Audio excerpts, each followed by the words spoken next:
Do you know the Muffin Man? The Muffin Man? The Muffin Man. Yes, I know. The Muffin Man. He lives on Drury Lane. Well, he was married to the Muffin Man. The Muffin Man? What's good, John? It's your boy. Pat the designer. Yo, what is happening? Enjoyed by the squad in the middle. What is? Oh, we got Jay Clem in the back. Stefan the Don. What's happening? Oh, God, you got me and the pettiest man alive in the building, bro. Hey, listen, we having too good of a time on this job, bro. We got to do something right, bro. We got to do something right because Lord knows the Chicago Bears are not. Hey, bro, I've been doing that for so long, bro. I never knew you could do that, Bro, I've been doing that for so long. Gingy is up there, bro. Gingy is a goat, bro. Bro. You got me. Hey, bro. Okay, here we go. Y'all ready for? Should we start this over? Should we start it over? No, we again? live now, baby. Hey, We live now, baby. Let's go. listen. We want to talk about kind of everything with this Bears team, right? And we got to break it down in sections, right? There's a lot of things that are going wrong with this team. So I want to get into all of it. Appreciate you guys for tuning in and rocking with us. Hit that like button, subscribe to the page. Do Talk Chicago Sports daily on this channel. Only channel Talk Chicago Sports, how Chicago talk. So make sure that you stay in tune with us, man. Boys, how we feeling today, man? Outside of the Bears, how we feeling? Hey man, I'm good. I see. Hold on. You gotta put the hat on if you're gonna sit in the chair. Not you wearing Super Ringo.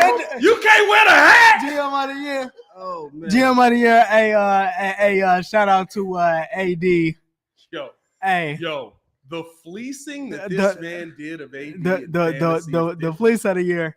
Hey, is this the fleece of the year? So he traded AD, Mr. Two Letters. If you knew better, you do better. Say who better? Nobody, bro. Not in fantasy. He traded him Jordan Addison for AJ Brown. Is that fleece of the year? Let's start it off there. That's fleece of the year, boys.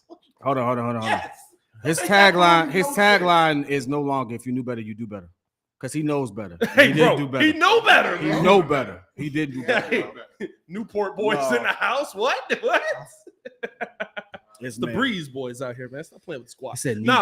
Appreciate y'all. Appreciate y'all for showing love, man.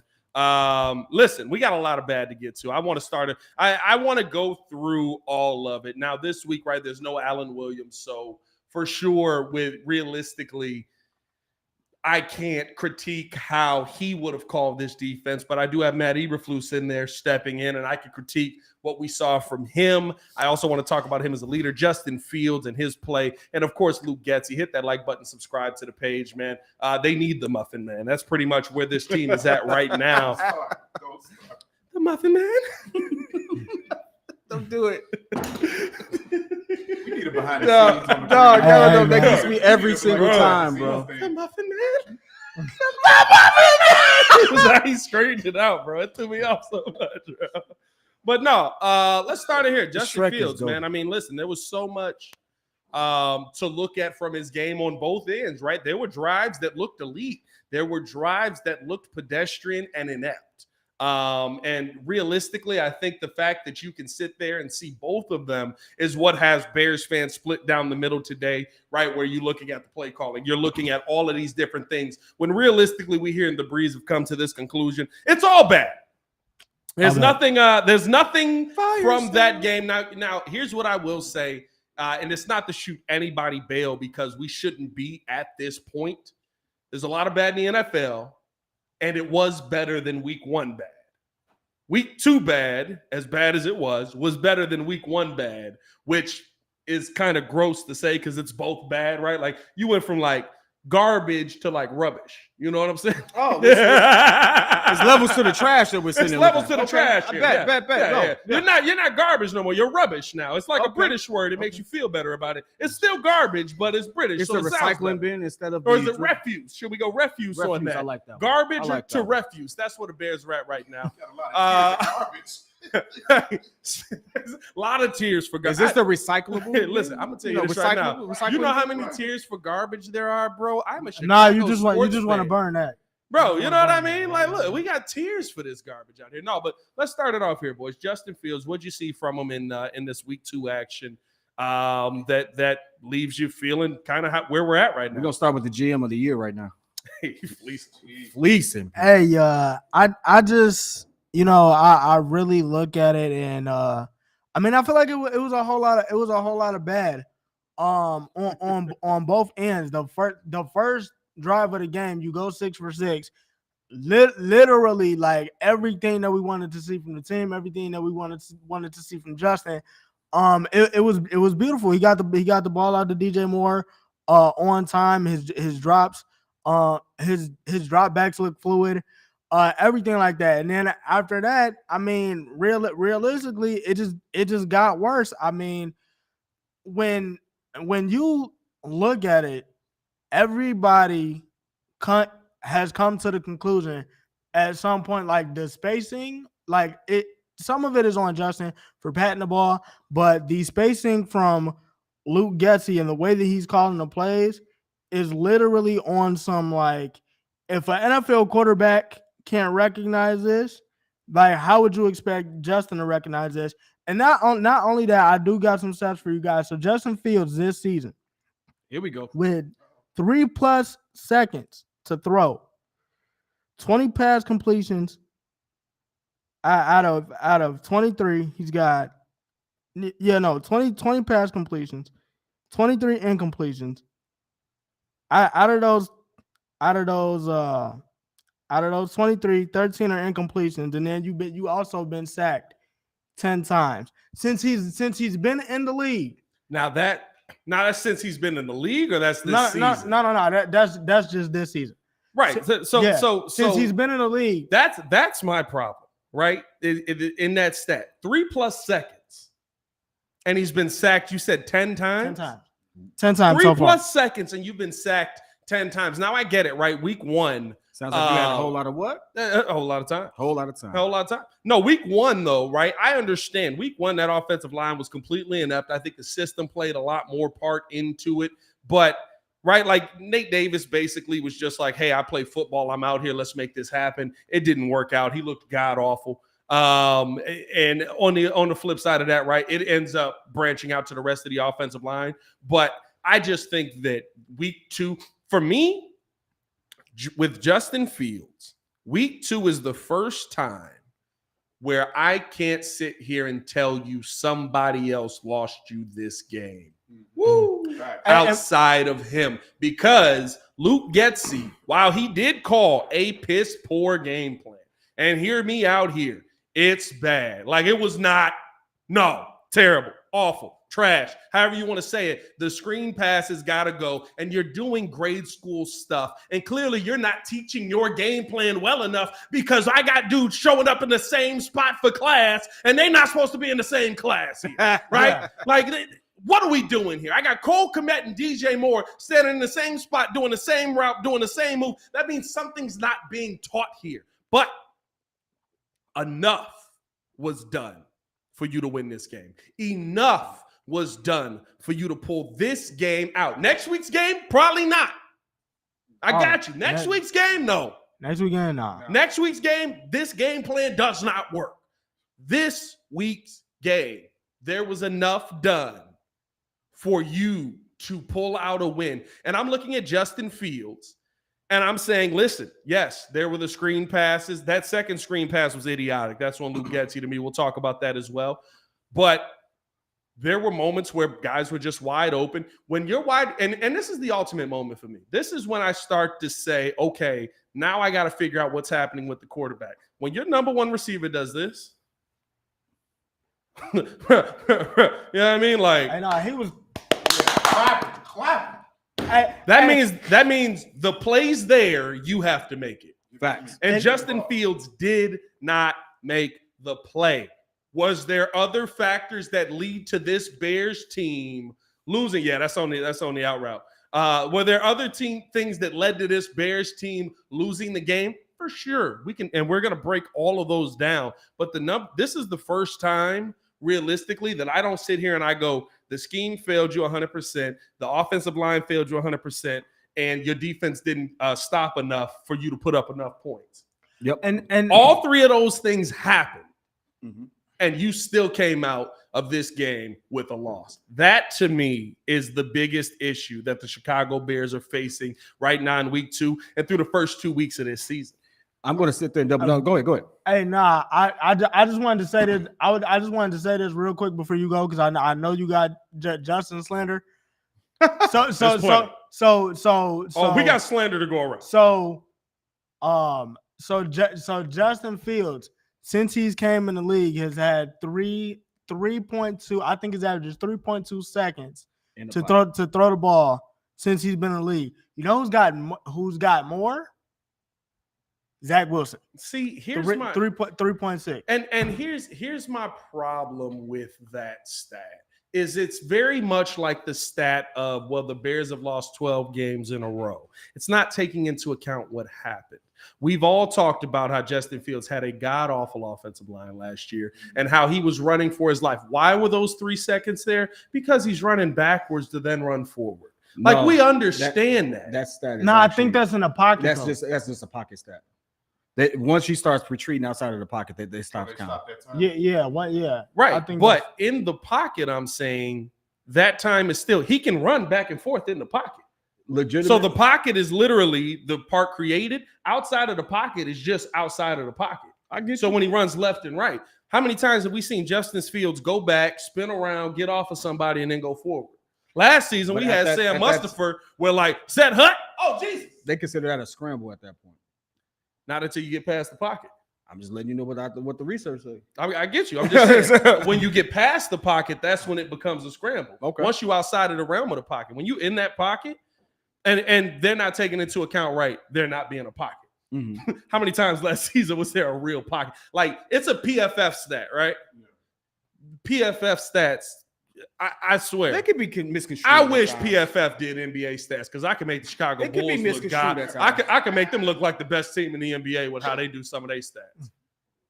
You know what I mean? Mm-hmm. Like that's one of those where it's like, yes, this is how this stat is read. Okay, but that's not how many PFF stats is it not what we're seeing. But this is not the defend Justin hour either. Oh no! Here's the thing. Look, it's back. Now we finna double down on this because I don't care what you say. I've looked at this all day. I've watched it some last night. This has to be one of the slowest drops I've seen in the league. My man's drop is slow as heck. He's taking his time. For what? Like he has time. For what? What do you throw off of? Your back foot. No. He throws off his back foot. You shouldn't. Yeah. Hey, that's what he throws off of. Multiple times. That's what he throws off of. Guess what? He don't even plant. He don't even plan it half the time. He's already anticipating the run before he's even. I wish he was like go. Here's my problem. Now I do give you the slow drop is because you don't have the time for a slow drop. Now here's the thing. That's a combination of coaching. Yeah. That's a combination of things like that. However, here's what I will say. I looked at that game, and I want people to understand he had time to pass. Yeah. And you know what you saw? You saw Justin Fields in Ohio State. You know what you don't have right now? Justin Fields at Ohio State with all the elite receivers he had. Bro, no one ever talks about that. But I'm not giving him that excuse anymore because we said that last year. You got DJ Moore now. Let's stop playing. DJ Moore is what we said, top 15?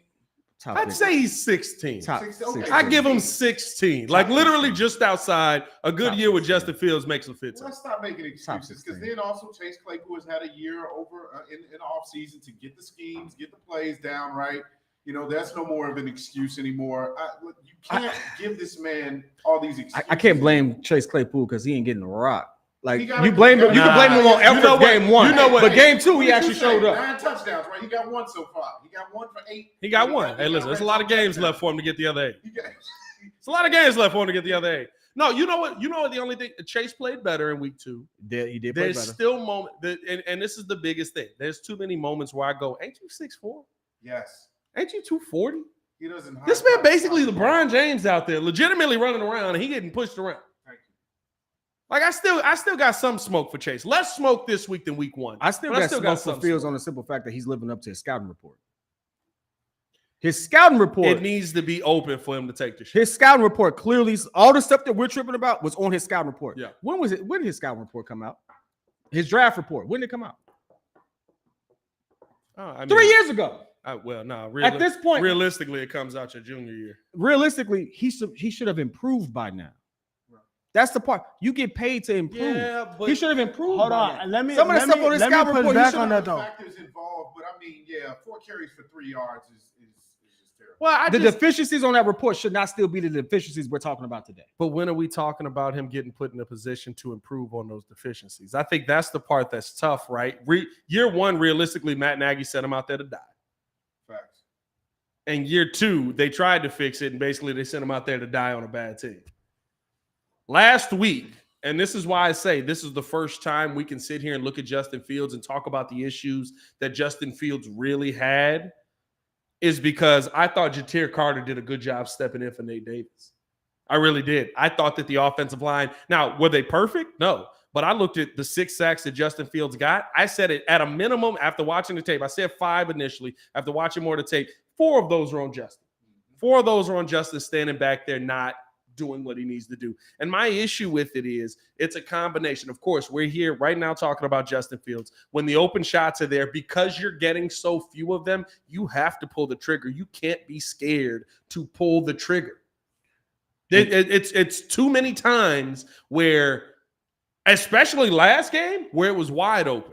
It's not NFL open either, right? The biggest thing with Justin Fields is Justin Fields needs it to be college open, not NFL open. Yes, Sunday wasn't even college open. Sunday was 7-Eleven open. Sunday there were passes that, like, not to say anybody could make, because I don't like doing that because it diminishes the feeling of it. He's a professional. But any NFL quarterback could make. Daniel Jones could make them passes. That's a fact. Joshua Dobbs could make those passes. He would have made. I think the one thing. Yes, Tyson Basic can make those passes. I don't know that. I don't know that because I haven't seen that. I had to eviscerate my first person yesterday on the post game show for calling for Tyson Basic. Yeah, it's a little too soon for that. It's a little too soon for that. It's the dumbest thing in the world. Here's my thing, though. Here's my thing. These are some things that you can work on in practice. This is things you work on, period. These are his weaknesses. Poor pocket awareness. Can get rattled by the pass rush, can freeze when seeing the blitz, must get better at passing in the face of the rush. Blitz recognition needs work, needs to check the ball down more. Field vision. He got that one. He got to check the ball down. Check the ball down a lot now, right? I'm not going to lie to you. He picks up the blitz well. He's picked up the blitz well the last 2 years. I don't think so. He has. He knows when the blitz is coming. He checks out of it. Now, whether you got the dudes that can pick up that blitz. But he's picked up the blitz well the last couple of years. The coverage is what's been an issue for him over the middle. Needs to get quicker working through progressions. That's still present. Yeah. The last one is limited play experience. We're not gonna go into that one. I think most of those are still issues. Here's the thing. Some of that shouldn't be issues still. I think now we're at the point where he's too quick going through progression. He's predetermining where he's going to go. He's predetermining where it's going to be, where it's boom. That's not there. That's not there. That's not there. Yes, he's getting through the progression quick, but realistically, you're getting off of routes that you need to try and now. Granted, right? Offensive line plays into that, but Sunday it didn't. Sunday, I feel like the offensive line did enough for you. Now, was it great? No. But you know what? He's never going to have a great bad offensive lines in the NFL. Yours isn't going to be great. It's never going to be great for him. CJ Stroud don't have a great offensive line. No. At all. He's seeing the blitz. Yep. He's making the adjustments. He's getting the throws out. Yeah. Now I know I hate to compare them two because it's totally different situation. Oh, here's the but to be honest with you, CJ Stroud is in a much worse situation because he ain't even got number one receiver. Here's the one that I compare. He don't have a lot of the tools that Justin Fields has, and he's under the same pressure, but he's performing better. I don't care what nobody says. He's performing better already. He's making Nico Collins number one. Now I'm not saying we should have grabbed him because I'm not going to sit there and say I really believe Poe set himself up for next year. I do believe that. I believed it the moment he did it. However, CJ Stroud looks like the better QB so far. Here's I'm gonna give y'all 2 QBs real quick. And here's my issue. And this is what I want you to say. All right. This is what to me gets you into the question marks, not just on Justin. Justin has his question marks, but also on what we're seeing on the field, right? These are two quarterbacks yesterday. 26 for 37, 321 yards, 2 touchdowns, 1 interception. 21 for 31, 228 yards, 1 touchdown. Who are those quarterbacks? One of them is Jordan Love. No. Wait, repeat it again. 26 for 37, 321 yards, 2 touchdowns, 1 interception. 21 for 31, 228 yards, 1 touchdown. Nope. Two touchdowns, 1 pick. Yep. 2 touchdowns, 1 pick. That was yesterday? It was yesterday. This was yesterday's game. It's not Anthony Richardson because he didn't play the whole game. Nope. It's not Gardner Minshew. Nope. Did Gardner play? Gardner, you know I love a good stash. The stash got in. I love a good stash. Gardner played. Did he? I love me some Minshew, bro. I'm not gonna lie to you. Every time I see him, I'm like, I know he's not gonna win nothing, but I love it. See, rookie or vet? Both are vets. Both are tenured vets. At this Jared, I think one has to be Russ. Nope. Jared Goff. Nope. Yo, Worse. Kirk Cousins. Worse. Oh, Daniel Jones. Daniel Jones is one of them. You should have known that. Daniel Jones yesterday, 26 for 37, we was getting yards, We 2 was getting touchdowns, 1 interception. And the other one was Jonathan Perry got it. Joshua Dobbs.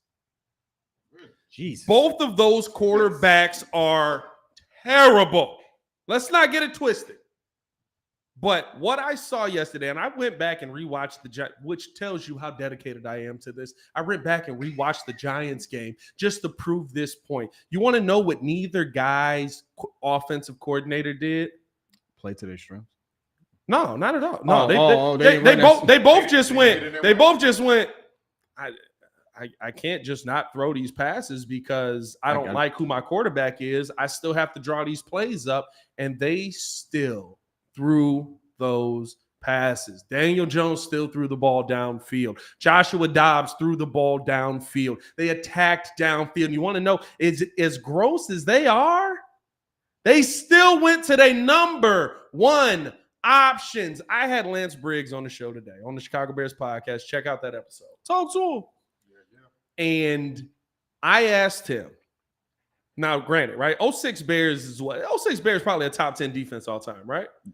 Yes. Probably a top 10 defense all time. Yes. Right? Yes. I asked him. He basically said they never double teamed number 1 receivers because they knew what they were going to do. They knew how to play them one-on-one. You could put Peanut Tillman out there. Boom. Perfect. I said, how many times did they still throw to their weapons? He said, well, you still got to throw to your number 1 targets. Luke Getsy. The last 2 plays yesterday were a screen pass to Khalil Herbert.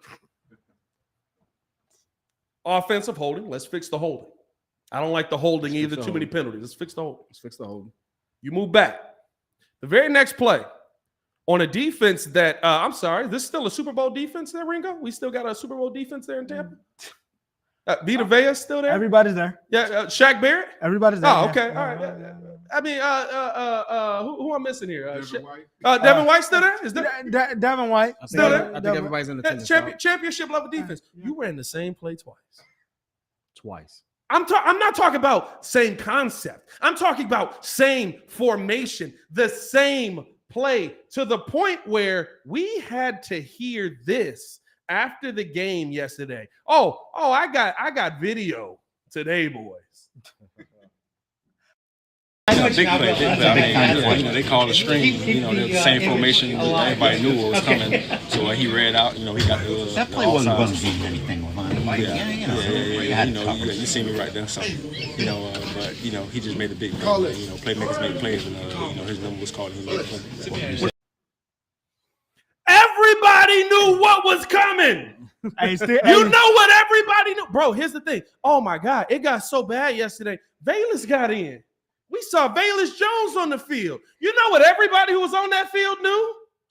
We giving the ball to Valus. Yep. That's the only reason why. There's no rhyme or reason to this offensive game plan. So, yes, I still look at Justin Fields and say, you got to make those plays when they're there. I don't take any blame off of him. But at this point, we're at a 33 because, and I'll say 1% just for the organization as a whole, right? Because at this point, with what this team is doing, offensively, it's not bad. It's inept. It's offensive suicide. Daniel Jones had 321 passing yards yesterday. Brian Daboll said, run down the field. Somebody throw him the ball. Luke Getsy, you got DJ Moore, Chase Claypool. Darnell Mooney went out because of that. Cole Kmet, Robert, throw the ball down the field. Justin Fields, let it go. The kid got to see it.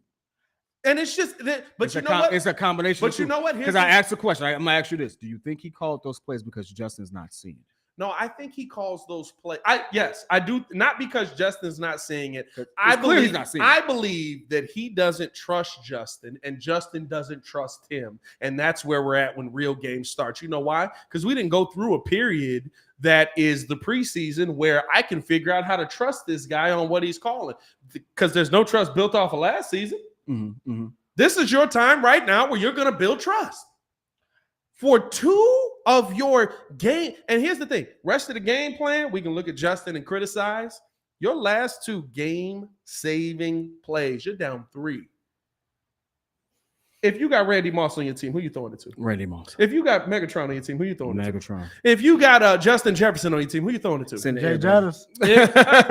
Are you He throwing down it there to, somewhere. and no disrespect to the young man, I just listen, I'm just not doing it. Are you throwing the football to Khalil Herbert twice?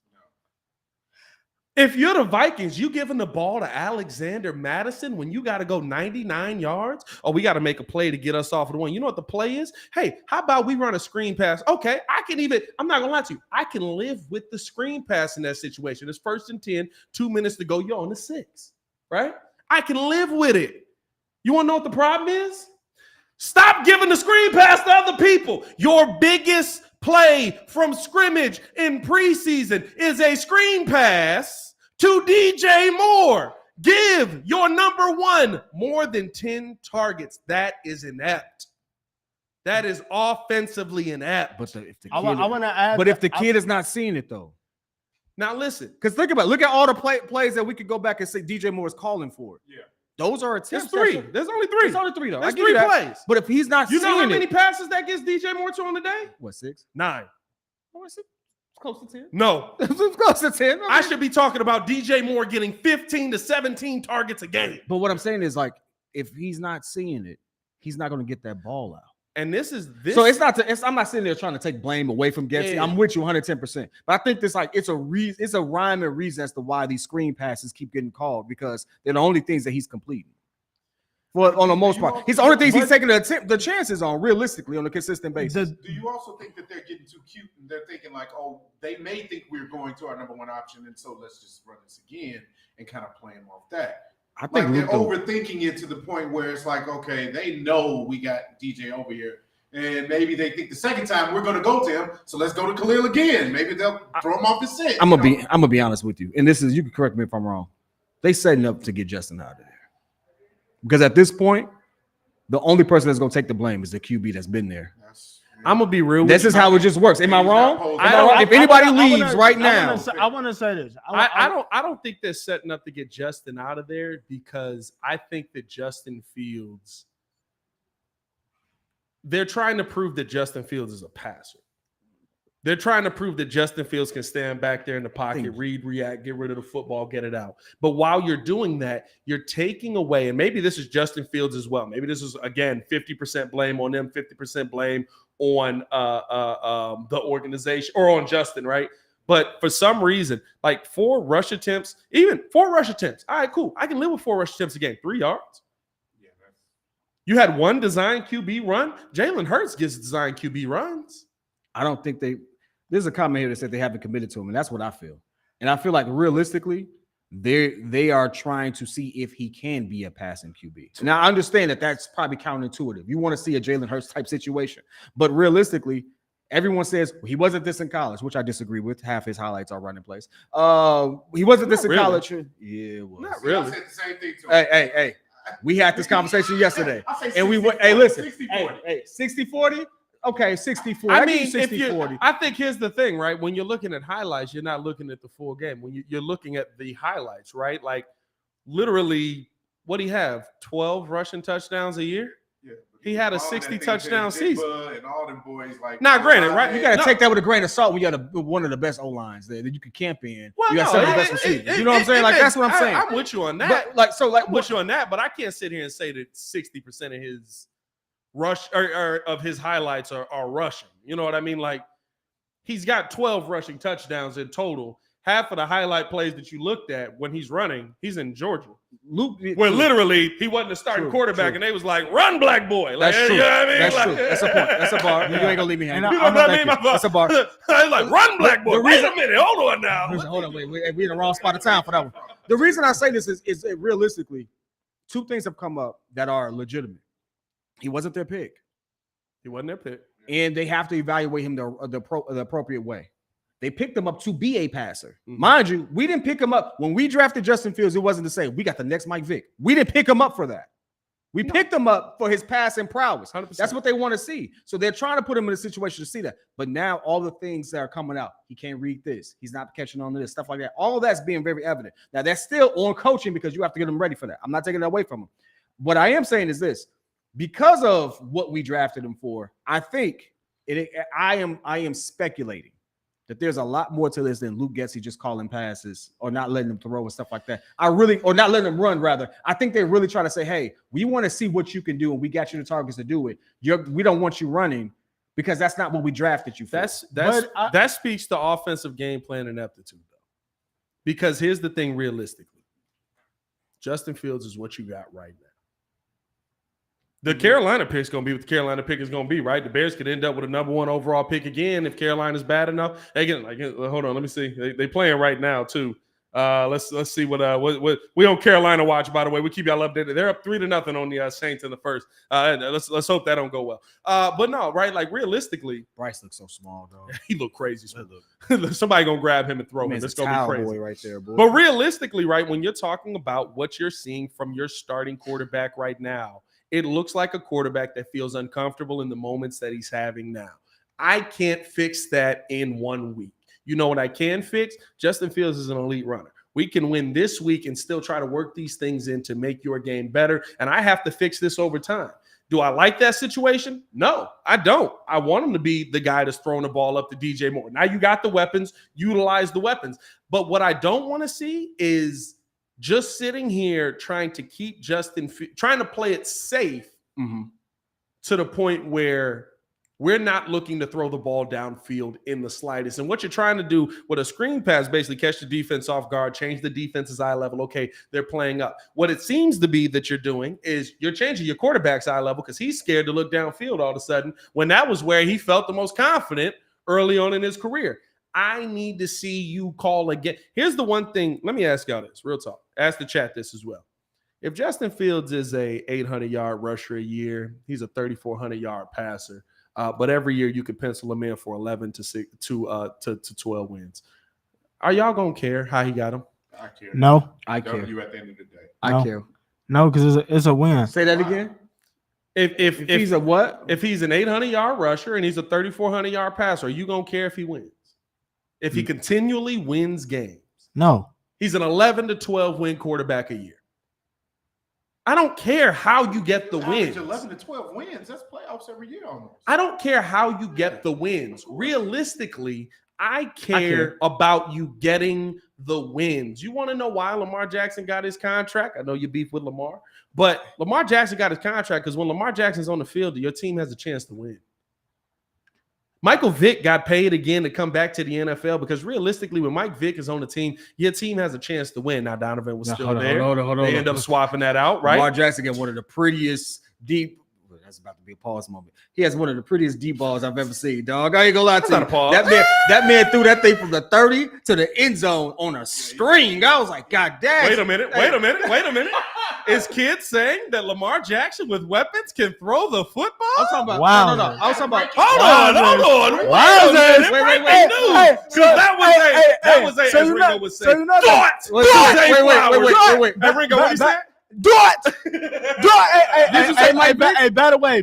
So you said Mike Vick just You came said back. Lamar Jackson. I said Mike Vick. Nah, Hold on. you should. Mike Vick. It's Say out Mike there. Vick. It's out there. Hey, now it's out there. Hey, it's out there at 6:35 p.m. on a Monday. I will say this: I drafted hey. Lamar. He's playing decent. He had a good last game. Hey, Lamar, Happy for him. hey, I'm not gonna lie to you. And here, I think here's the thing, realistically, too, right? The problem with Justin is you see it. That drive in the third quarter, Justin Fields and Luke Getsy's play calling was elite. That wasn't like, oh, that's a nice drive for this team versus Tampa. Justin Fields threw the ball through 4 DBs. Realistically, 2. I'm hyping it up on that. But he threw the ball through 2 DBs' hands. Do it in a spot that only that was an elite throw. That wasn't a good throw. That wasn't a good quarterback throw. That was an elite quarterback throw. You have to, and I think here's the thing with Luke Getsy for me. I've seen Daniel Jones throw elite throws. I'm sorry, I can't get excited off pull one. up a Daniel Jones elite throw. I will. Hey, Every QB, we're not talking about design rollouts. has had at least one moment where you like, God, that was a good pass. I'm not impressed by 1 or 2. I can't do it. I can't do it. But that's my point. It's the inconsistency, but it's the inconsistency from Justin. It's the inconsistency from Luke. Because just as many plays as we could talk about Justin Fields missing open, realistically, there's 4 plays that we're really talking about where Justin Fields missed wide open receivers. I can give you just as many, if not more, plays where you look at the all 22 and you go, hey, there's no way this play is going to work from the start. Why the spacing on this play is terrible. The spacing on this play is an absolute joke. Like you got 2 dudes standing right next to each other. Maybe somebody miscommunicated, but I'm looking at the teaching that we're seeing go on in this building because you know what? We're going the other way, and I think this goes into Matt Eberflus. I want to get into this as well. By the way, hit that like button, subscribe to the page. 157 people up in this mug, man. Hit that like button. We're trying to become the biggest sports talk show on the web, man. We need y'all help to do that. Y'all got to hit the like button for us. Oh, we already are. Hey, Mike Nice, don't worry about it. I'm not trying to get him out of here. He's trying to get himself up out of here. P kid up here looking. He's trying to get himself about it. Hey, listen, Caleb Williams, that dude. I ain't trying to hear that. Anyway, listen, this CBP. You know what? You're gonna learn why they call me Petty Casanova. It is on Fields. Fields has a lot going on right here. Stop being a clown. Anyway, we're gonna move on to Matt Eberflus because I've been waiting on this part. I'm gonna tell you why. Can I do 2 things real quick? Can I finish up on Luke Getsy real quick? Anybody watch 158 in here, 37 likes. What y'all playing with me? Don't make no let me do that. What y'all doing? Anyway, here's a real cook fest though. Real talk. Here's the real cook fest. Y'all ever saw how they play Anthony Richardson in Indiana? Indianapolis, same thing. Y'all saw how they play him? Yeah. I didn't watch the game. Here's what I want Luke Getsy to do. Go watch that game, even the one where he gets injured, right? Gardner Minshew comes in, and copy whatever they're doing because they make him look like a god. It's a very electrifying game to watch him play. Yeah, that was last year. That was the conversation. But mind that you, was Justin Fields last season. Yeah, so here's the thing: just allow him to play. Indiana is letting him play. Indianapolis, the Colts, whatever. Because you're killing me with this right now. My God, the city that they're from and the name of the team. Let him play. That's all they're allowing him to do. They're not expecting Anthony Richardson to go out there and be the most accurate QB right now. They drafted that dude as a pure project. And you know what? Because he is a pure project. I still don't understand throwing it at the ceiling. That doesn't make sense to me. Anyway, he's still a pure project, right? Guess what? He looks good out on the field. Is actually translating to people actually being energized in that. The team rallies around him. Let him be who he is. Yeah. That's what Justin Fields is here. Let him be. Let him be who he is. I don't even. That's a Luke Getsy thing. I don't even think that's who he is. I think the thing is taking that weapon away makes defending Justin Fields a lot easier because you see the deficiencies he has as a passer. Now heading into Week 3 versus the Kansas City Chiefs, guess what? They're going to send pressure and they're going to sit there and say he's not running the football at all anymore. So I don't have to worry about that. You took away the one thing defenses really had to worry about. You like legitimately coming in, no matter what, whether you believed he was a passer or not, There was one thing every defense had to worry about every single week. Is he going to take off? Because if he takes off, we can't stop him. Can't do nothing with it. And this is the thing. This is the thing too that I wanted to bring up. I think that this is going towards looking very similar to RG3's rookie year.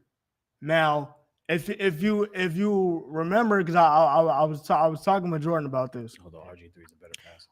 RG way better. No, hold on. But think about it. RG3 rookie year, they start on 0-6. They win 10 straight. He's using his legs. They come back the next season. Mike Shanahan's like, nah, you need to start passing this from the pocket. Yeah. Why? Like and they had the weapons. That's a different situation because the reason he needed to start passing from the pocket is because he kept getting concussions because he didn't know how to slide because he thought he was 265 pounds throwing his head in the middle. But still, that's on RG3. But to make him a pocket passer completely after that. I don't think that's the answer. I agree with you on that. That's not the answer. Like that's not. And you even heard it last year. Like every single DB told you. Darius Slade told you. Mike McDaniel even told you. Like he's game against Miami. Hey man, I need you to stop taking off. We can't do anything with you. Let me ask you. And then completely take that away. Like now you're not opening up DJ Moore. Now you're not opening up Komet. Because here's the thing, and this is Let the me thing. go ahead. It makes it one-dimensional. Shout out Tan. They said, tell him Pat Caleb is from USC is the truth. I like Caleb Haney, the Bears. Unlike Caleb Haney, the Bears drafted. What's up, fellas? Preach, fellas. We tired of losing. I think that's really the thing, right? We're 2 games into the season. We 0-2. Hey, but all of this is magnified, right? Like if they find a way to win yesterday's game, I'm sitting there like, I see the positives. No, I see a lot of negatives here with them losing yesterday's game. But if he turns into RG3, are you happy with that? Because RG3 was a legit 3,200 yards, 800 yards. Rookie RG3 was 3,200 yards, 800 yards. Listen, nobody was the rookie. Nobody. And rookie of the year. Let me ask you this: are you okay with him winning?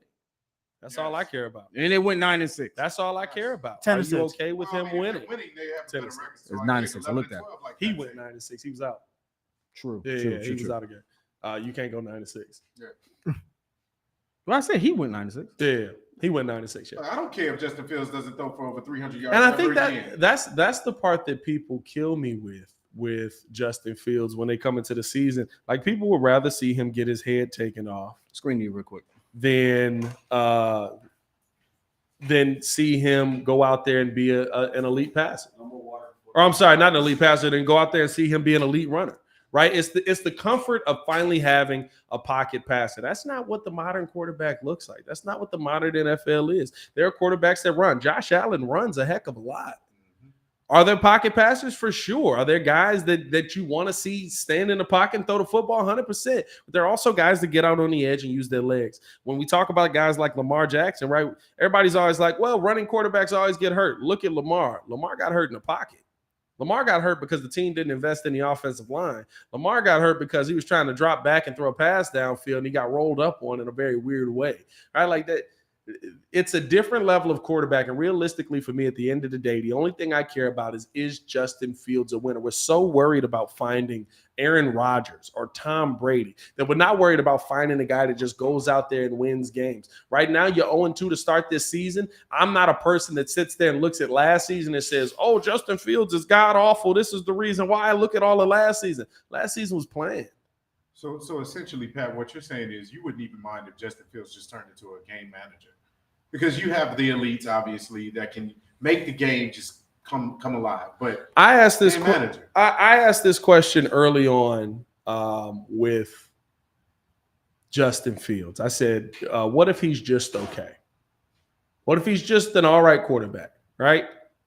But he's a elite runner. He's a game manager, as we say, right? I mean, listen, what do we call the game manager? Kirk Cousins is a 4,000-yard passer. All day, every day. Kirk Cousins is a 4,000-yard passer, but you know if Justin Fields becomes that, we got the greatest quarterback ever in Chicago Bears history. But realistically, to me, endorsement? oh, yeah, did you come Is that back? Kirk Cousins endorsement? Did you wash your hands? Good old Kirk. Did you wash your hands? I did wash my Did you hands. wash your hands? Yes, You got back a little quick there, bro. Hand sanitizer, baby. Don't worry about Okay, wait a minute now. Hey, it dries when you walk. That's all I need. That's all you need to know. Acceptable. No, but no, I'm not gonna lie to you, right? Like, if you have a game manager or whatever you want to call it, and he's an elite runner, yeah, I'm fine with that. 5,000 yards average a year, sure, why not? And I said this coming into the season, I'm okay with Justin Fields being who he is if he can come in and win games. Hey, Dimitri, just want to point your stuff out. Those game managers aren't winning you chips, though. Nick Foles did for the Eagles.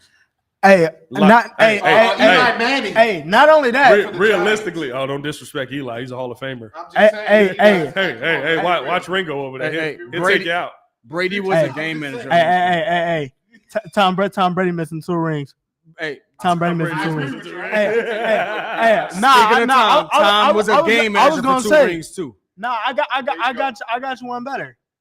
When Russ first came when Russ first came in, I'm talking about Seattle. When he first came into Seattle, game manager, they still got chips, and he was winning them games in the fourth quarter. They got chip.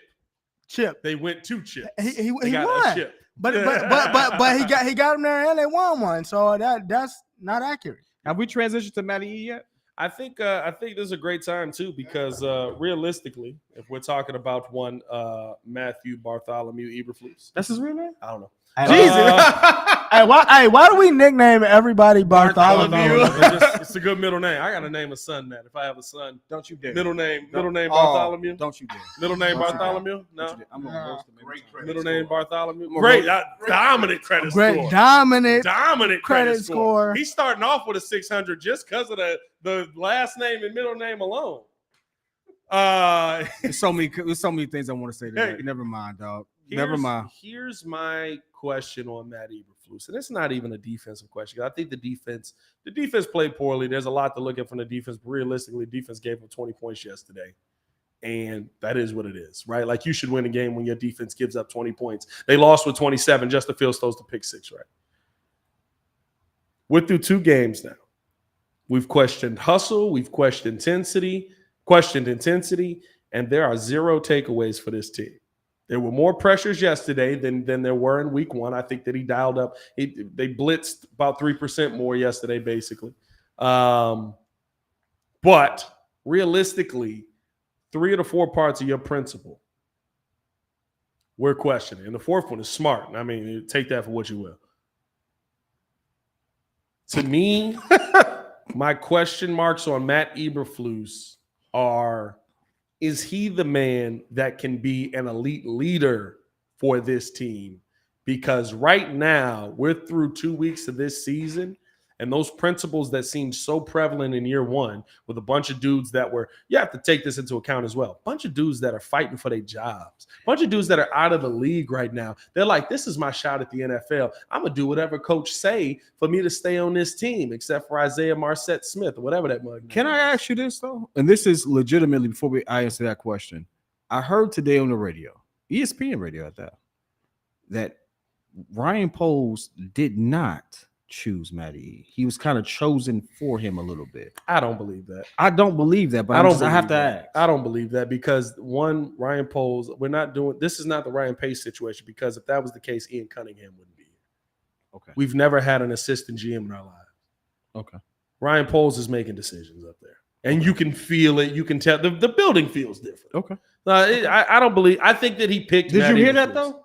I didn't hear that. I don't know what show they they said that on. I didn't hear that. And maybe they were speculating on it. But no, he said it like he knew. Realistically, tenured guy. I'm gonna talk to you off. Matt Eberflus, to me. Well, I mean, he said it on a 50,000 watt radio station. It's out there. I mean, it ain't like you hiding it from me. Like, who said it? He said Bill Polian hired Eberflus. Bill Polian. And that's what that was. Hey, listen, that was an actual statement. He said Bill Polian hired. Who said Cap? It was not Cap. I don't think it was Cap.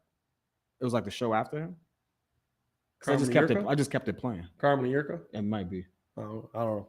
I don't think Bill Polian did the hire. I don't because here's the thing, right? Like, listen, if that's the case, Polian gave Poles a list to choose from. Polian gave Poles. He was there with Poles. But remember, all these people that were. See, this is the part where people have revisionist history. We got the Polian gave Poles is crazy. You wildin', dog. You wildin'. Polian You gave know you Poles is wildin'. crazy. You know you wildin'. You know you wildin', dog. Polian Hey, gave Poles is hey, crazy. man. Hold that, dog. Hold that. I mean, You know, bro, what are you doing? I gotta hold doing? on. Hey, listen. What, yo, It's being held. Now, Bill. Now, Bill was a part of the Poles hiring, but to me, this is a Poles hire. Okay. This is who he wanted because realistically, he could have went and got his guy too. Remember, he could have went and got Eric Bieniemy. He was available, and he's from Kansas City, and he's still going to be available next year. So here's the thing. Here's what I have to say about Matty. Ultimately, I always believe that your head coach in any situation has to be a has to be a leader of men for sure, right? That's the one of the prime earmarks of a good head coach. There's no leadership happening here. Yep. There's no turning, like I said, I made this comment. It was kind of funny, but I meant it's like trying to turn the Titanic, realistically, right? It's trying to turn the cruise. It's a slow turn. Yeah. It's not even happening in that way. I didn't see dramatic difference between week 1 and week 2. I didn't. I saw the same stuff. Realistically, I saw more pressure from the defense. And that's what he does well. I saw a legitimate drive I saw 2 legitimate drives down the field, which is one more than I saw versus the Packers. It's just one extra one, huh? Just one extra one. All I'm saying is, I didn't say it was great improvement. I just said it was improvement. When you don't have leadership and when you don't have someone actually like writing, like putting feet to the fire, I would say. Yeah. At this particular point, I've said it before. I say it again. If I am George, I am looking at Ryan differently. Right now, my team is on the national media being called the worst team in the league. Yep. My team should not be called the worst team in the league after we've made all these so-called positive changes with you at the helm. So there's 2 things that are going to happen. And I promise you, it happens every time. They're either going to blame it on the QB not reading it, and they're going to have the film to show it, or they're going to blame it on the OC. 9 times out of 10, though, in a situation like this, they get rid of the QB before they get rid of the OC. But how many times have we seen it? We just saw it in a major way in Miami. Like, oh, that's different, though. Not really. It's the same situation. It's different. A defensive head coach that didn't believe in the quarterback and was looking to bring somebody else in. No, they got rid of that whole staff. Hold on, wait. They legitimately tried to get rid of him. They tried to get rid of him. They got fined for trying to get. They tried to get Brady in that joint. No, and they brought in an offensive mind. And now Tua can play. All I'm saying is this. Yeah, I think that happened by chance. Dallas too. That happened by chance. But they were trying to get Brady. When they brought in Flores the first. Yeah. Hey. When they brought in Mike McCarthy in Dallas. It was you had a defensive head coach at the helm. You got rid of him.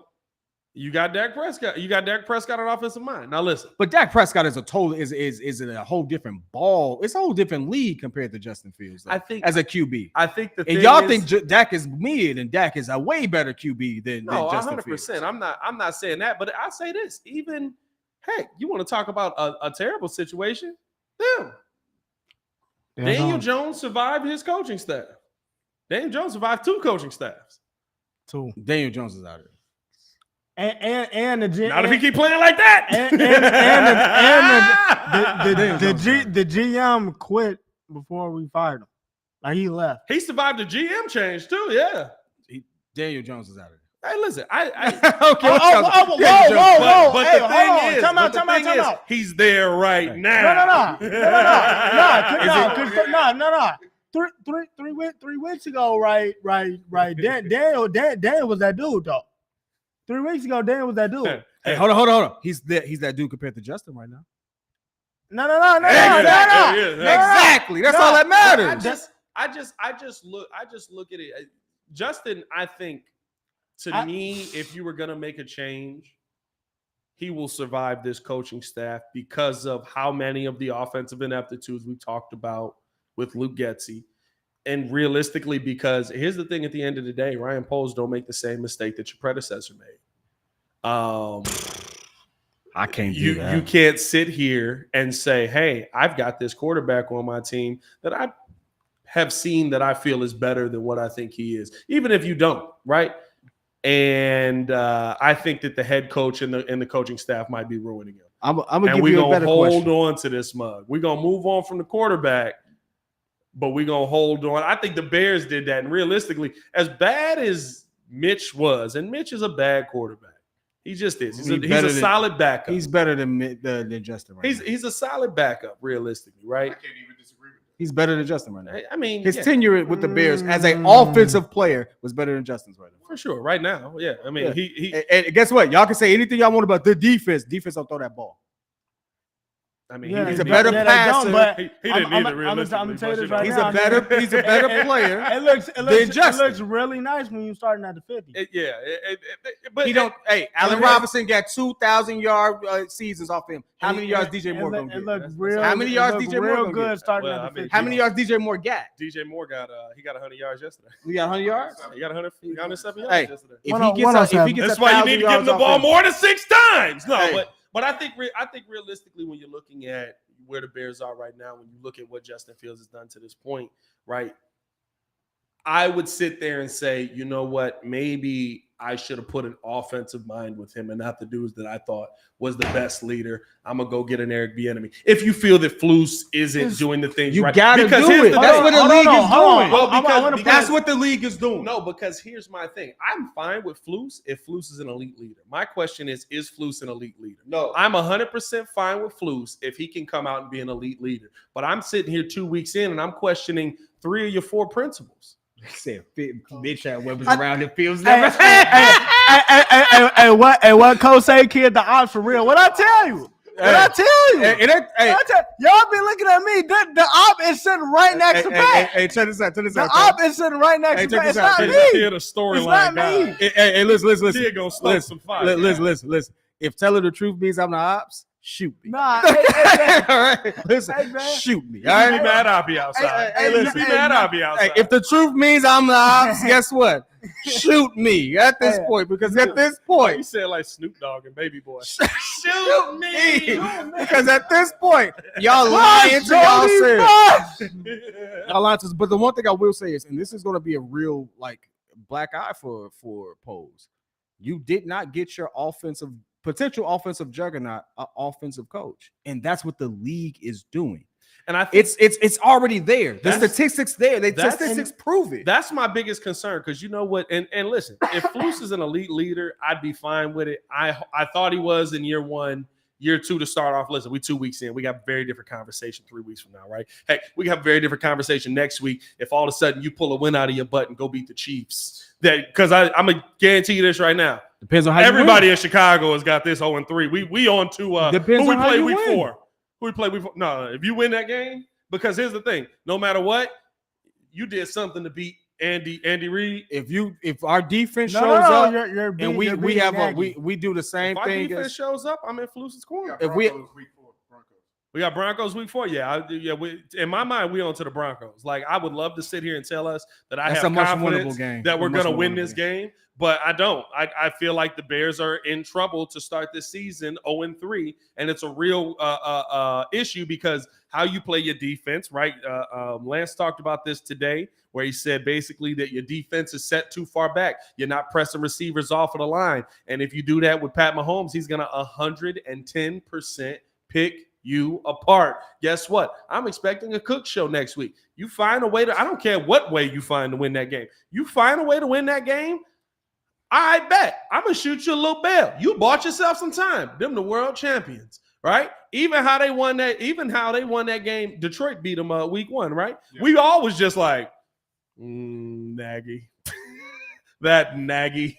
He's back at it again. All I'm saying is, this man just mentioned it, Jay Grizz. I just saw Baker Mayfield look pretty good yesterday. Oh yeah, no, I'm expecting. I'm expecting Patrick Mahomes to look freaking But good. what I will say is this, right? And this is the part that people are freaking Here- good. here- Here's the part that people aren't talking about now. He's gonna win another. No, I'm with you. Hey, look, I'm with you on that. But I think here's the part that people aren't talking about when it comes to what we saw from the defense on Sunday. Yes, the Buccaneers were able to move the ball down the field. They scored what? 2 touchdowns? 2 touchdowns, 2 field goals. If I had the offenses advertised, I should win that game. If I have the offense that I'm supposed to have, I should win that game. Hey, listen, I can't get 24 points. You got to win. Like that, you got to win. I don't sit there and look at that as, oh, you only got 24, 27. You got to win. But, no, I'm with and you. Because you were controlling the game most of the times, I think the urgency. Well, they wasn't controlling the game at all versus the Buccaneers. The time of possession, they were down. What, 15 minutes time of possession. I mean, like my type of game. You were. Yeah, they slowed the game down. They made that Bears defense stand out there in the sun. That's another reason why I give the Bears defense a little bit of credit, because your offense wasn't keeping you off the field at all. You out there running the entire time. Now look, you got to get off the field on 3rd and 14. You just do. Like that was too many times your third downs are killing you. There's still issues there, but I just look at the situation that this Bears team is in, and I'm sitting here questioning the leadership that's in place more than I'm questioning the play that I'm seeing on the field, because I see bad teams. New York's a bad football team. Brian Daboll says we got to throw this down the field. But let's be honest. Arizona's literally a terrible football team. I don't even know what's happening there. And they're sitting there going, we got to throw this football down the field. Terrible football teams have quarterbacks that are putting up 300 yards. That, to me, is where I look at Matt Eberflus. At some point, you got to walk past and just Denzel Washington that John, right? True. Hey, keep calling the game like that. I'm taking over the play calling. Like, you know what I mean? Like, just to send a message on it. Let's pick this apart this way, though. Did the defense look better in game 2? Yes. Was the O-line better in game 2? Yes. Yes. They didn't have no sacks. 17 pressures. They pressured Baker on half of his dropbacks, basically. The O-line looked better. The defense looked better. Yep. Our QB did not. That continues. We're not going to be talking about Flus if that continues. Y'all got to understand the trajectory is, if the pocket is clean, the time is there for you to make the throws. I got more film of DJ Moore going like this. We're not going to be talking about Flus. Now, should we be talking about? I'll still be talking about Flus depending on what the game plan is. Yeah. Should we be talking about a different story? I'm not here to sit there and say, oh, we need to be. I'm telling you what the narrative is going to be and what's going to happen. Because right now, you go on YouTube, you turn on your TV, anything like that. We are not talking about the Chicago Bears as a whole. They're talking about Justin Fields right now. 100%.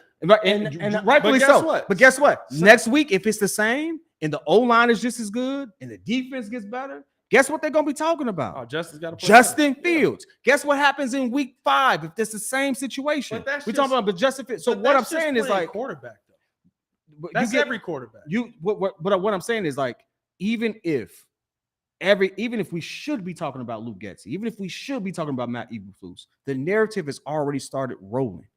He has to have a good game for himself to change this narrative, or all the pressure is going to be on him.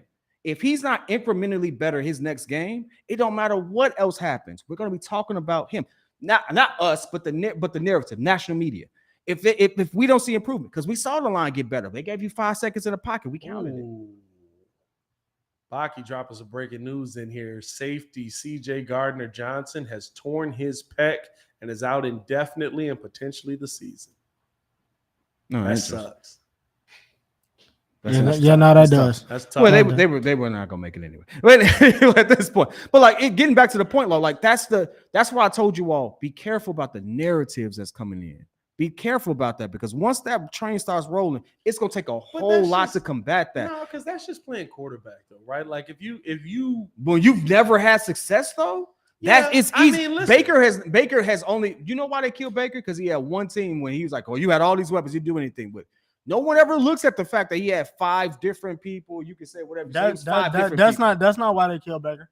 Oh, they kill him for a lot of different reasons. But that's Baker for overthrowing a lot of receivers. Nah, they which he still does. He still does. Every QB does. Yeah, every QB does. But guess what? Baker has actually made the most of his situations as it's come along. But Justin ain't even get that. I was the first person to say. I mean, it was the same way in Cleveland when he got the weapons. As long as you don't mess it up, he was gonna be okay. But Justin don't even get that. The only thing that Justin don't I will say they talk about Getsy and all these people, and I know you brought up Eric Bieniemy. I would have went out like you could have went out and got Kellen Moore. You could have went out and got you could have. That's why I think. But now it don't matter because now we're all looking at Justin. Whether it's right or not, Ben Johnson, the one for Detroit, because he was finna go somewhere. Detroit would tell him they're putting up 31 a game. Yeah. So it's like there were other options out there, and we settled on the dude they settled on the dude that's sitting behind the dude that's calling the plays. But I think the dude that was calling the plays was terrible. I'm not disagreeing. The OC of the Packers was terrible. I'm not disagreeing. LaFleur? No, Nathaniel Hackett. No. They ain't take the OC. No, I think here's the thing, though, and this is for me why I look at leadership. Right? Who picked Getsy? Ryan. Matt. Your head coach picked your team. Oh yeah. My fault. Like if we're sitting here talking about scheme and issues with scheme, and again, first time offensive coordinator, all of that, right? Like Matt, these are the guys that you wanted. Whatever we can say about Justin Fields, I can tell you one thing. I don't know if he's regressed as a passer in 3 years, but his footwork, footwork that was advertised, his footwork is sloppy. Worse to me. It's gotten worse. Footwork on top of that, he goes off a different foot, but it looks worse. It's footwork to me that speaks to, hey, I got an offensive line that can stand in front of me and give me a second. And you don't have that now. Last week you had that, right? And maybe that'll continue throughout. I had it. I just think that realistically, you can't wait on leadership to develop. I can wait on talent to get where I need it, especially if I've seen Justin Fields have 1,000-yard rushing season. I can wait on that. Turn Jordan's mic up. He don't know which one Jordan's mic is. I'm not back here. He don't. Why'd you assume he knew? Because MacGyver said he might have just been leaning back. No, because MacGyver is sitting there listening. But I mean, realistically, I can wait on Justin's talent to develop. I can't. Or I can go get another quarterback whose talent can develop. But how long are we going to wait for Matt Eberflus to become that guy? He only has one season. Well, let's just say hypothetically we do go out and get Caleb Williams. We take this season again, and then we get Caleb in the building, replace Justin Fields, get draft capital from him, and then we do the exact same thing to Caleb. Do you want to know why? Do you want to know why I was big on trading Justin Fields? What, this year? I was big on. It was a theory. I said it had nothing to do with Justin Fields. It had everything to do with our organization and where we were. Our organization was not in the position to do everything they needed for him. So you'd rather see him thrive somewhere? I'd rather they had traded him away and do a full rebuild. We have never done it before. Gotcha. And here's the thing. You don't have to be a football savant to know that if you've never done something before, you're gonna have some trouble. It's gonna be some growing pains with this. We've never done this before. We've never had an organizational structure like this before. Yeah. So if you've never had any of this stuff, you have to give yourself a full clean slate. You don't give yourself that opportunity with Justin. Now, most people say, well, Justin's ran for 1,200 yards, stuff like that. But there was still so much to prove, and we didn't have the time frame for him.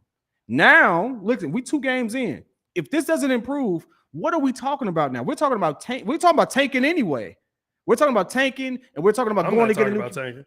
But we're talking about being in a situation where we don't have him in the first place. We're talking about him being a backup, them not extending him just being a backup while they go draft another QB, which has happened before. Like you're talking about that situation, and that's gonna kill his confidence even more. Yeah. It just wasn't. We as an organization weren't in the place to see him thrive. We just weren't there yet. I think Ryan Post went out there, made some moves that like really got us amped up. Made some moves that you take away the excuses. But Justin Fields hadn't developed yet. We hadn't developed our talent. It doesn't matter if I have a Ferrari over there if I don't have a driver for it. But that's the problem, right? That's where it's back on leadership. That's where you look back at leadership and say, listen, I'm giving you all of this stuff. Heck, you get these weapons to Brian Daboll with the team he got with Daniel Jones. Daniel Jones is going to just swap out. He's going to make it competitive. Yeah.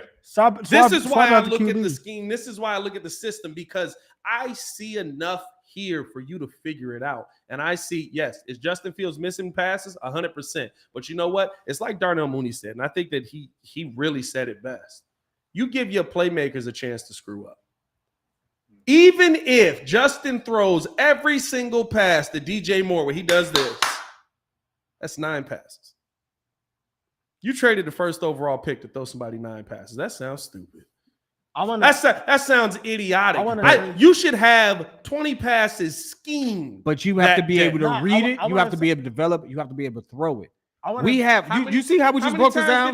We just missed him 33. You see how we just broke that down?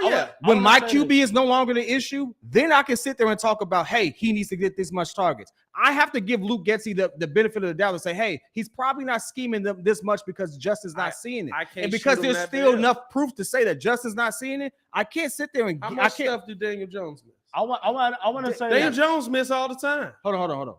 Totally. I get it's an appropriate analogy. But right? what I'm but saying, it's a totally different organization. What I'm saying is, right, you want to get better. You want to get better at something. You want to get better at shooting threes, right? I'm the coach. I see you want to get better at shooting threes. I tell you go shoot mid-range jump shots. How much better are you going to get at shooting threes? I get what you're saying. How much do we see Justin get put in a position where he had to read defense in the preseason? The defense is in training camp and the offseason and all of that, right? Like, yes, he can read those, but they can't hit him. They can't hit him.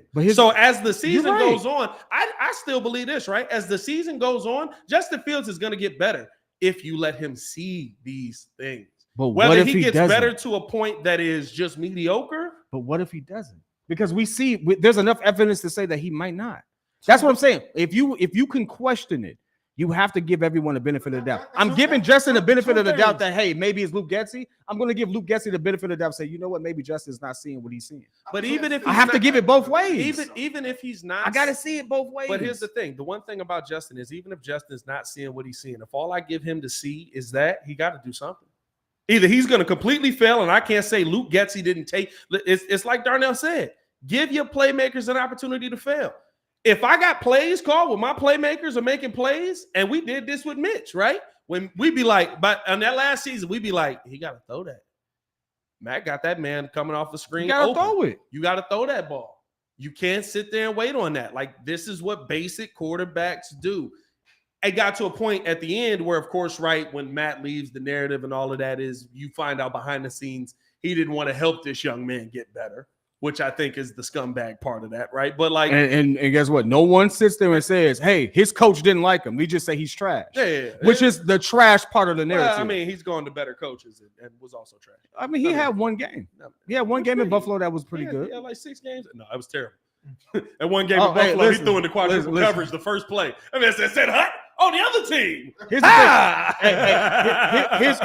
the thing about his situation. He's on such a short leash that if he makes a mistake, they're going to yank him anyway, right? But he's had some games where he actually came in and won a game for the Steelers. Yeah, he did. You know what I'm saying? Yeah. So he's still trash. Don't get me wrong. What he is, right? He's a great backup. He's the best backup you can have because guess what? He can come in and just be like, I can get this one. He's still trash. Don't get me wrong. But what I'm saying is like no one – you see how the narrative stuck already? And you say a head coach didn't want to coach him, stuff like that. You don't have that with Justin right now. Yeah. And you still have gaps in proficiency. But I think, so when you see that, the question isn't, I'm not saying this is what will happen. I'm saying if this continues and there's evidence that continue either way, you have to be honest about that. The line got better, the defense got better, our QB got worse. Let me ask you this: if it continues, well, I don't know if the line got better. Week 1, he had more than enough time. Week 1 was awful. Well, the line got better from week 1 to week 2. Yes. I mean, different team, different team and stuff like that. I get that. But from week 1 to week 2, the line got better. From week 1 to week 2, the defense got better. Our QB got worse. You gotta be careful about that because now the question is: do you trust this coaching staff to develop the next quarterback? No, I can't say that. I can because here's the thing: in 2 years of them being here, right? Year 1, we thought we saw people progressing.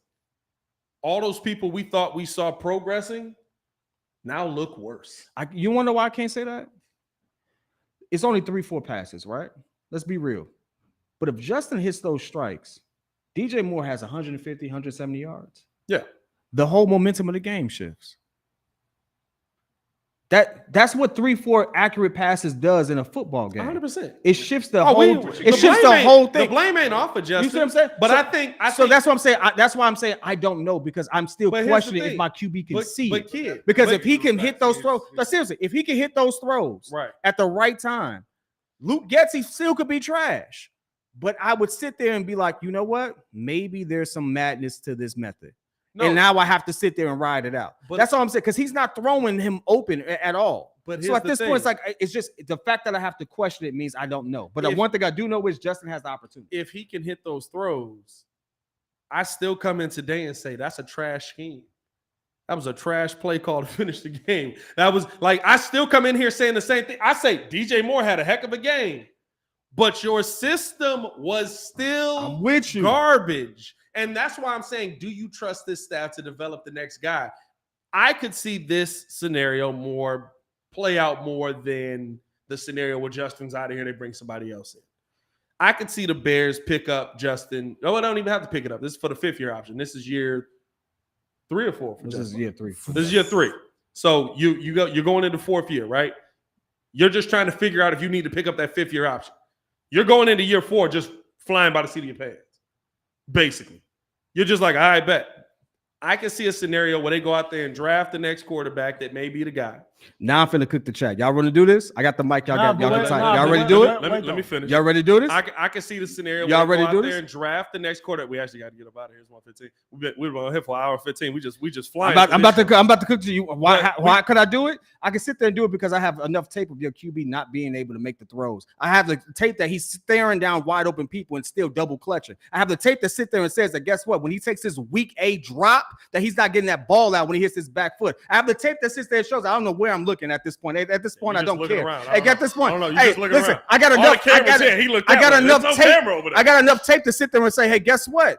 If you know what's different? If Justin Fields is sitting there looking at the right direction, but he's getting hit every time he's about to make that appropriate throw, then I can sit there and say, now your line is wacky and the scheme sucks. Because I can sit there and see he stares it down, has 5 seconds in the pocket. The ball is still not out. That's why I can sit there and still put it on your freaking QB. Guess what? I don't have to know that. I don't have to be a genius on that to see what's evidently there. Stop being a dick rider and actually understand what's happening in the game. Anyway, we're going to keep moving that. Wow. I don't even know why he got so upset about this. I just want. He's so mad. I'm not mad. It's just like, hey, listen. It's like, oh, you can't blame it on just. Yes, I can. We can blame it on all of them. And there's a reason you can do it. There's a rhyme reason as to why you can do it. I think here's the thing, though. The one you're going to stick with is going to be the quarterback, no matter what. Because I can go into he's here for next year. No matter what, he's here. I mean, you're not gonna get rid of him. You're not gonna get rid of him, right? But I don't think. So you draft. You draft the next QB. I don't trust these guys to develop the next QB if you can't develop this guy into Daniel Jones. I just don't. I mean, he's gonna be Daniel Jones. I mean, listen, if he's Daniel Jones at this point. He's not. Daniel Jones, 321 yards, 2 touchdowns, 1 pick. Like is that better than Justin? That's what I'm. Justin had 211 yards, 1 touchdown. So you're saying Daniel Jones is better? Yesterday was. Is Daniel Jones the reason? But this is no. But here's my thing. I look at a Tua Tagovailoa situation where Tua was trash. Like legit. Like we all was like Tua is trash. You brought in an offensive mind. All of a sudden, Tua ain't trash no more. Tua completing passes down the field at a consistent level. I already got the weapons in here. I'm gonna be honest with you, Tua. You just don't like how it looked. No.